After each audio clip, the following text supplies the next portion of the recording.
एक बार बकरियों के एक झुंड पर एक बाघिन ने हमला किया। वह बाघिन गर्भवती थी।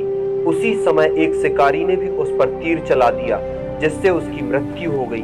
परंतु मरने से पहले उसने एक शावक को जन्म दे दिया। उसका नवजात बच्चा बकरियों के झुंड में पलने बढ़ने लगा। बकरियों के साथ वह भी चारा खाना सीख गया। बकरियां जिस प्रकार मैं करती, उसी प्रकार वह भी करने लगा। धीरे धीरे वह बच्चा बड़ा हो गया। एक दिन बकरियों के झुंड पर एक बाघ ने आक्रमण किया। बकरियों के झुंड में चारा खाने वाले बाघ को देखकर वह दंग रह गया। उसने दौड़कर चारा खाने वाले बाघ को पकड़ा तो वह मैं चिल्लाने लगा।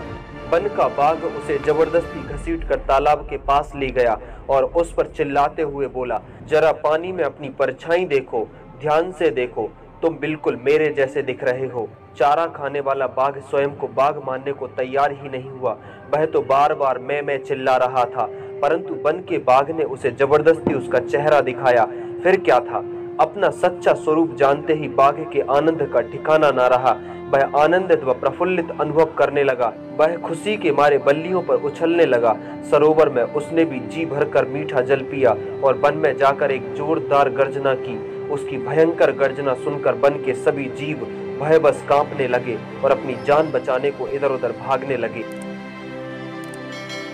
पहली बार उस शावक को अपने वास्तविक स्वरूप का बोध हुआ।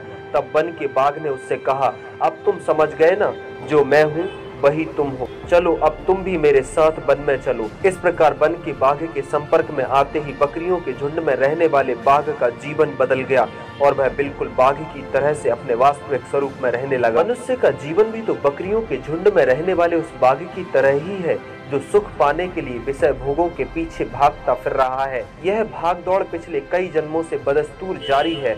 उसे इस सत्य का आभास ही नहीं कि मनुष्य योनि भोग योनि नहीं, कर्म योनि है।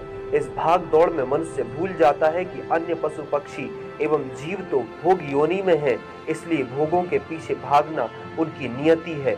वे उनसे मुक्त नहीं हो सकते, परंतु मानव जीवन तो देव दुर्लभ है। यह कर्म योनि है। मनुष्य इस योनि में कर्म करके स्वयं को विषय भोगों एवं संसार के सभी प्रकार के बंधनों एवं कर्म संस्कारों के बंधन से मुक्त कर सकता है और वह आनंद के परम स्रोत परमपिता परमेश्वर से जुड़कर सदा सदा के लिए परम आनंद को प्राप्त कर सकता है, ब्रह्मानंद को प्राप्त कर सकता है। ऐसा तभी संभव है जब उसे अपने वास्तविक स्वरूप का बोध हो जाए। अपने सत्य स्वरूप का बोध होने पर उसकी आत्म चेतना आनंद के परम स्रोत परमात्मा चेतना से जुड़ते ही सो अहम शिवो अहम तत्वमसि अयमात्मा ब्रह्म सच्चिदानंदो अहम की परम आनंद में अनुभूति में उतर आती है। अस्तु हमें भी आवश्यकता है कि हम भी अपने जीवन के परम लक्ष्य को प्राप्त कर सकें।